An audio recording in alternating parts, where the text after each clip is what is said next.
Assalamualaikum warahmatullahi wabarakatuh. Bismillahirrahmanirrahim. Alhamdulillahi rabbil alamin. Wa bihi nasta'inu ala umurid dunya waddin.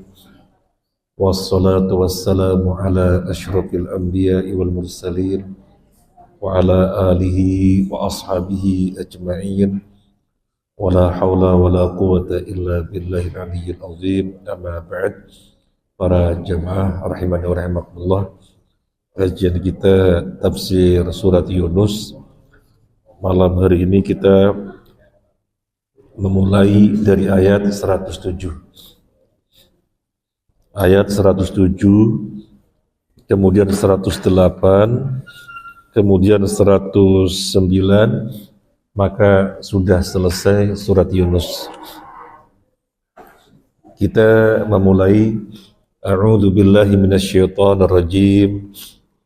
Wa iyamsaskallahu bidurrin fala kashifa lahu illa hu wa yuridka bi khairin fala radda li fadlihi yusibu bihi man yasha'u min ibadihi wa huwal ghafurur rahim. Dan jika Allah menimpakan suatu bencana kepadamu, maka tidak ada yang dapat menghilangkannya kecuali Dia. Dan jika Allah menghendaki kebaikan bagi kamu, maka tidak ada yang dapat menolak karunia-Nya, yang memberikan kebaikan kepada siapa saja yang Dia kehendaki di antara hamba-hambanya. Dia Maha Pengampun, Maha Penyayang. Barakallahu fiik. Kita sekarang tarjamah lafziyah dulu. Bapak-bapak, ibu-ibu bisa mengikuti. Wa iyamsaska, dan jika menimpakan kepada kamu Allahu Allah bidurrin, dengan suatu kemudaratan, fala kashifa lahu, maka tidak ada yang bisa menyingkapnya, illa huwa, kecuali Dia. Wa yuridka, dan Dia, wa yuridka, dan jika Dia menghendaki kamu, bi khairin, dengan kebaikan, fala radda, maka tidak ada yang bisa menolak, li fadlihi, karunia-Nya. Yusibu bihi, Dia menimpakannya, mariyasya'u, kepada yang Dia kehendaki, min ibadihi, dari kalangan hamba-hambanya. Wa huwa, dan Dia al-ghafur, Maha Pengasih, ar-rahim, Maha Penyayang. Kita bacakan dari tafsir As-Sa'di. Hadza min a'zamil adillah ala anna Allah wahdahu al-mustahiq lil ibadah. Ayat ini menunjukkan seagung-agungnya dalil bahwasanya Allah sajalah yang berhak untuk diibadahi. Fa innahu an-nafi' ad-dar, Dialah zat yang mendatangkan manfaat dan yang menolak mudarat. Al-mu'ti al-mani', Dialah zat yang memberi dan zat yang menolak. Alladzi idza massa bidurrin, di mana jika Dia menimpakan suatu kemudaratan, kafakrin, berupa kefakiran, wa maradin, sakit, wa nahwiha, dan yang lainnya, fala kashifa lahu illahu, maka tidak ada yang bisa menyingkapnya kecuali Dia. Li'annal khalqa, karena sesungguhnya seluruh makhluk, lau ijtama'u ala ayyanfa'u bi syai'in, jika berserikat, jika bersatu padu untuk mendatangkan sesuatu manfaat, lam yanfa'u illa bima katabahu Allah, niscaya tidak akan bisa mendatangkan manfaat tersebut kecuali dengan apa yang telah Allah tetapkan. walau ijtama'u ala ayyadurru ahadan. Demikian juga seandainya mereka berkonspirasi, bersekongkol untuk menimpakan suatu kemudaratan bagi seseorang, lam yakduru ala syai'in min dararihi, maka mereka tidak mampu menimpakan kemudaratan idza lam yuridhullahu, jika Allah tidak menghendakinya. Jadi tafsir As-Sa'di menyatakan ayat ini atulah seagung-agungnya dalil yang menunjukkan bahwa Allah lah satu-satunya zat yang berhak diibadahi. Bagaimana tidak? Satu-satunya zat yang mendatangkan manfaat Dia, satu-satunya zat yang menolak mudarat Dia, yang memberi Dia, yang mencegah Dia. Sampai kalau seluruh manusia berserikat, bersatu padu untuk mendatangkan manfaat, nggak akan bisa, kecuali hal itu telah ditetapkan oleh Allah.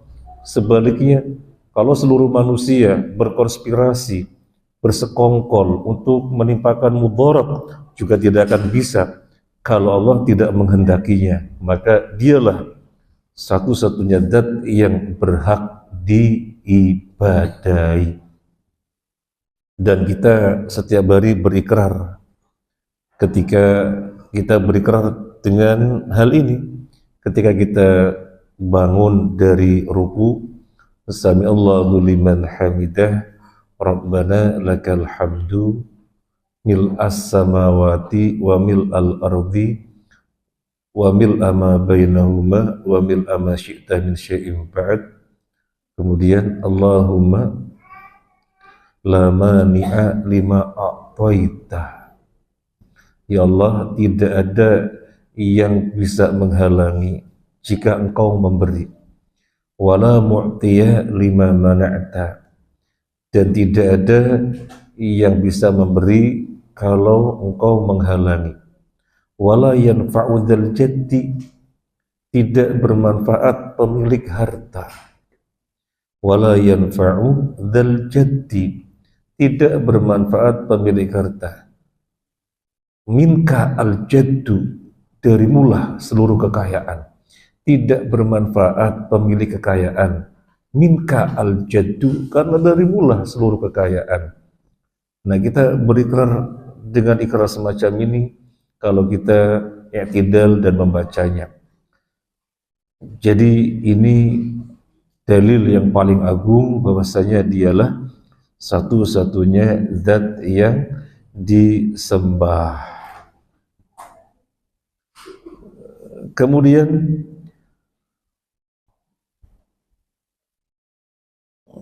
di dalam ayat ini Allah menyatakan kalau kamu Allah timpakan mudarat, nggak ada yang bisa menyingkapnya kecuali Dia. Sebagaimana kalau Allah menghendaki kamu kebaikan, maka tidak ada yang bisa menolak karunia-Nya.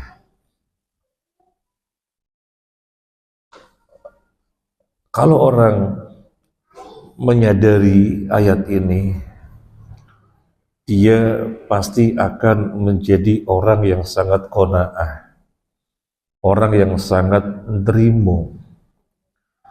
Karena rezeki yang Allah tetapkan untuk kita pasti akan datang kepada kita. Meskipun orang menghalang-halanginya, merebut lapaknya, merebut pasarnya, kalau rezeki itu ditetapkan untuk kita, maka akan kemana? Pasti sampai kepada kita. Dari sini kita memahami berarti kalau kita tidak mendapatkannya, ya memang Allah tidak menetapkannya untuk kita. Nggak ada rezeki yang tertukar, nggak ada rezeki yang salah. Maka Dari sini juga orang akan terkondisikan pada bolak-balik antara dua perkara. Kalau nggak syukur, ya sabar. Lo ternyata dapat, oh berarti ditetapkan, syukur. Lo ternyata nggak dapat, berarti belum ditetapkan, sabar. Jadi bolak-baliknya hanya antara dua perkara ini. Kalau nggak syukur, sabar. Jadilah dia seorang hamba sebagai sebaik-baiknya hamba dengan memahami ayat ini. Kalau Allah timpakan mudarat, nggak ada yang bisa menyikapnya kecuali dia. Kalau Allah menghendaki kebaikan, nggak ada yang bisa menghalang-halangi. Maka tawakal kita pun semakin kuat kepadanya. Penyadaran kita pun semakin kuat kepadanya. Demikian juga dari ayat ini kita akan merasakan betapa nggak ada artinya hasad, nggak ada artinya dengki. Loh kok dia sih yang dapat untung banyak? Loh kok dia sih yang dapat laba besar? Kok bukan saya? Wong sama-sama kerja di bidang yang sama. Wong sama-sama ikhtiarnya juga bareng. Loh kok dia? Nggak akan hasad, nggak akan dengki. Berarti Allah tetapkan untuk dia. Kemudian kita hasad yang lebih dilanjutkan menghalang-halangi, nggak ada artinya. Kalau memang sudah ditetapkan untuk dia, pasti sampai kepada dia. Akan sampai kepada dia. Kalau misalnya di dalam madharnya, di dalam fenomenanya, upaya penghalangan tercapai, sehingga dia tidak mendapatkannya.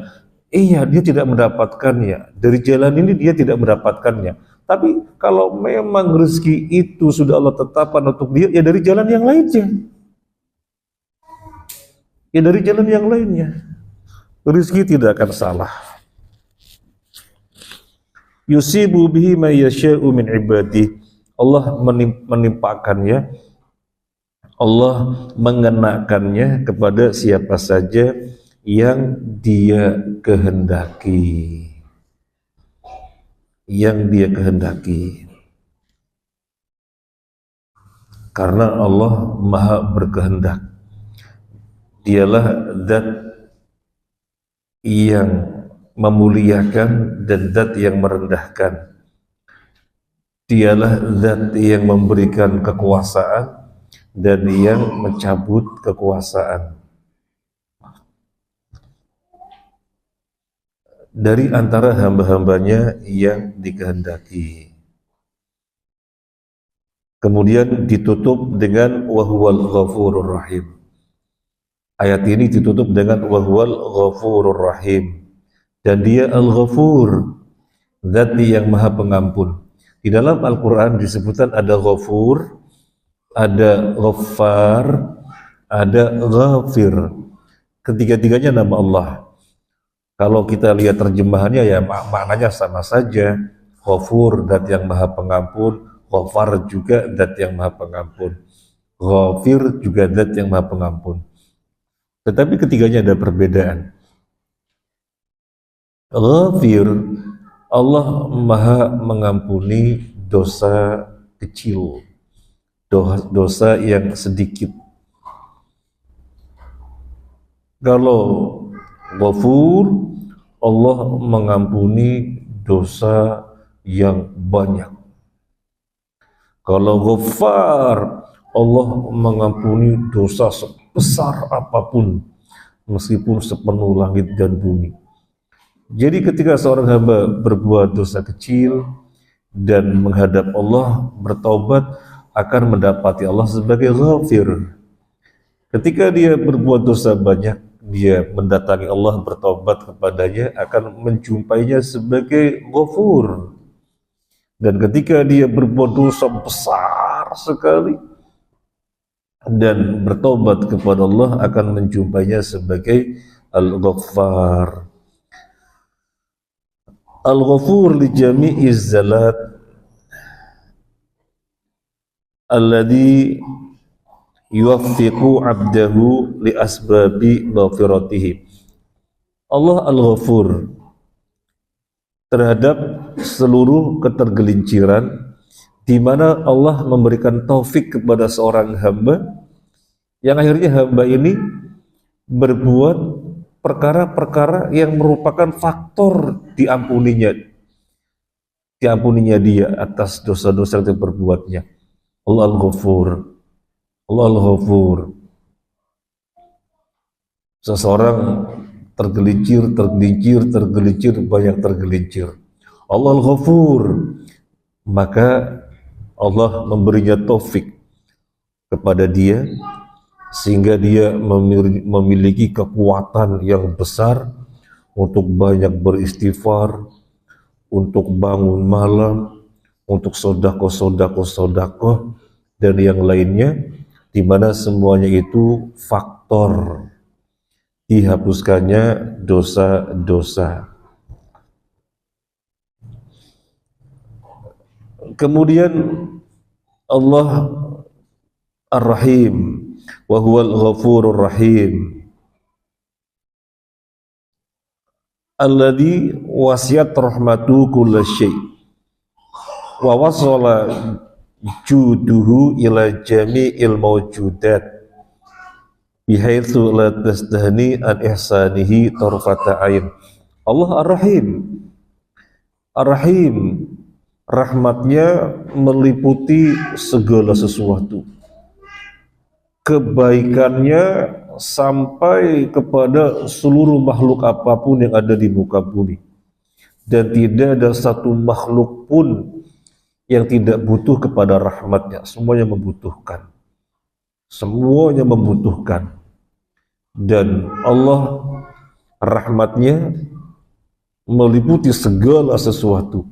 Meskipun rahmat yang Allah turunkan untuk seluruh makhluk itu baru satu rahmat dari antara 100 rahmat, sehingga kuda yang mengangkat kakinya ketika anaknya menyusu biar tidak keinjak sehingga nyusunya nyaman, itu pemanfaatan dari satu rahmat Allah yang Allah tebarkan untuk seluruh makhluk. Berapa jumlah manusia sesama mereka saling berkasih sayang, berapa jumlah binatang sesama mereka berkasih sayang, itu memanfaatkan satu rahmat Allah. Mana yang 99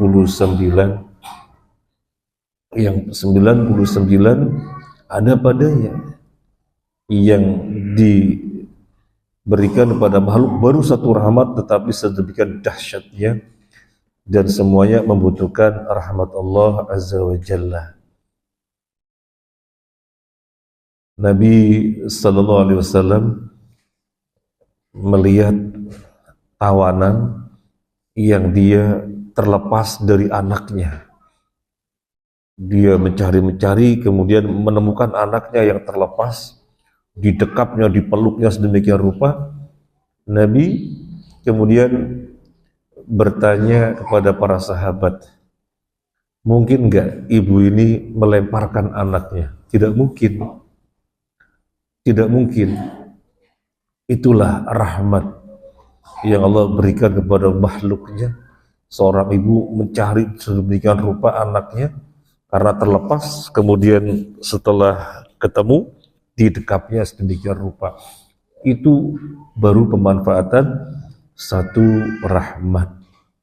Dampaknya sudah luar biasa sekali.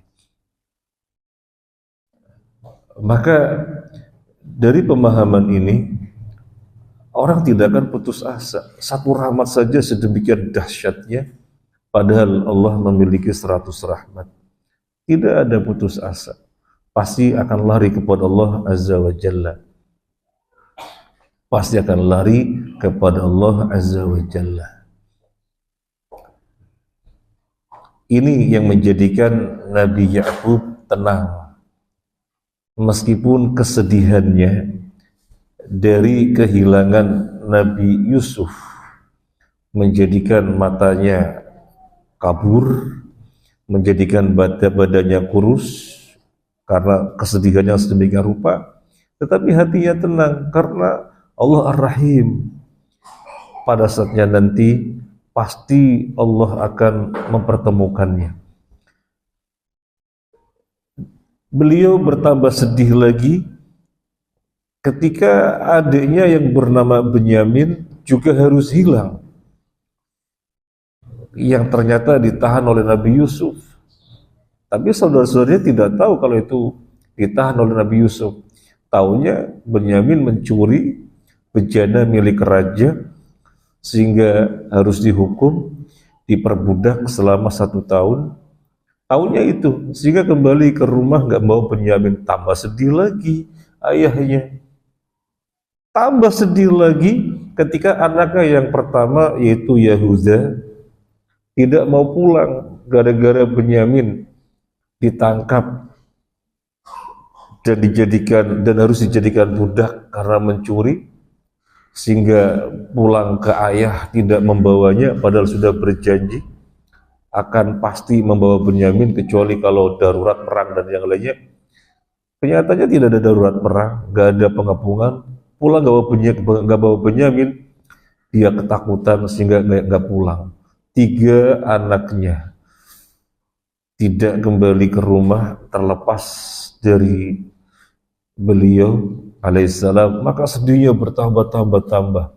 Tapi bersama dengan sedihnya yang bertambah-tambah, yakin kepada rahmat Allah yang sangat kuat, sehingga mereka menasihati anak-anaknya, idhabu fatahassasu mi Yusufa wa akhihi wa la tai'asu mir rohillah, innahu la yai'asu mir rohillah illal qaumul kafirun. Pergilah kalian, cari Yusuf dan saudaranya. Jangan putus asa. Jangan putus asa dari rahmat Allah. Karena tidak ada yang putus asa dari rahmat Allah kecuali orang kafir. Kenapa Muslim selalu optimis, tidak pernah putus asa? Karena Muslim mengenal Tuhannya, Allah Azza wa Jalla, dengan sifat-sifatnya. Maka hal ini menjadikan Muslim terikat kuat dengan Tuhannya sehingga selalu tenang, selalu optimis. Kalau orang kafir nggak mengenal Allah, seandainya mengenal Allah, mengenalnya secara global, dia yang menciptakan, dia yang mengatur alam semesta, mengenalnya secara global saja. Lalu bagaimana mau mengenal secara rinci? Allah ditentang, dilawan, dihianati, maka benar-benar tidak mengenal Allah, sehingga tidak bisa terikat kuat dengan Allah sebagaimana Muslim. Akhirnya yang ada pada orang kafir adalah selalu putus asa. Makanya Nabi Yakub mengatakan, pergi cari Yusuf dan saudaranya. Gak ada yang berputus asa dari rahmat Allah kecuali orang-orang kafir. Dan bisa dirasakan Bapak Ibu, bisa dirasakan dan bisa diperhatikan pemandangan yang ada, fenomena kehidupan manusia bandingan Muslim dengan kafir, bisa dirasakan. Kita ambil satu cerita saja dan yang saya ingat. Tetapi antuna pasti merasakan beda, ketenangan Muslim dengan non-Muslim itu beda. Orang Muslim selalu optimis, selalu wajahnya ceria.